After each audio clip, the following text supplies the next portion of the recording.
Hi friends, இன்னைக்கு பாணியால எப்படி பசிபிஸ்டாவை control பண்ண முடியுது அதை பற்றி பார்க்க போகிறோம். ஸோ ஃபர்ஸ்ட் ஆஃப் ஆல் வேகா பங்கை பொறுத்த வரைக்கும் அவனுக்கு தெளிவாக தெரியும் பாணிக்கு எந்த அளவுக்கு கூமா முக்கியம், அதே மாதிரி கூமாக்கு எந்த அளவுக்கு பாணி முக்கியம்ட்டு.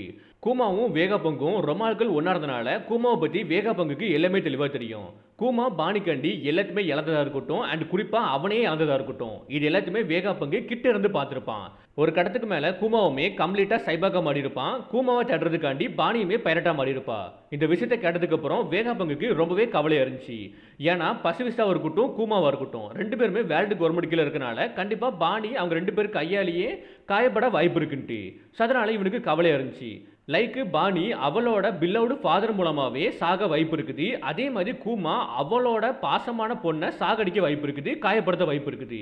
இந்த மாதிரி ஒரு ட்ராஜடியை நான் எப்படி நடக்க விடுவேன்? ஸோ அதனால தான் நான் ஒரு விஷயத்த பசிபிஸ்டாக்குள்ள ப்ரோக்ராம் பண்ணேன். ஈவன் இந்த வேர்ல்டோட ஹையர் அத்தாரிட்டி அவனுக்கு கமெண்ட் கொடுத்தாலுமே, ஈவன் மொத்த வேர்ல்டுமே அவனுக்கு எதிராக திரும்பினாலுமே, பாணி உன்னோட அப்பா கூமா எப்போவுமே உன்னோட சைடு இருப்பாங்கன்ட்டு. இது என்னோட செல்ஃபிஷான ஆசன்ட்டு வேகா பங்கவே மென்ஷன் பண்ணியிருப்பான். ஸோ பேசிக்காக இந்த பசிபிஸ்டாவை கண்ட்ரோல் பண்ணுறதுக்கு ஒரு ஹையராச்சி உண்டு. அதில் பாட்டம் சென்டமர் இருந்தானா டாப்பில் வந்து 5 எல்டர்ஸ் இருப்பாங்க.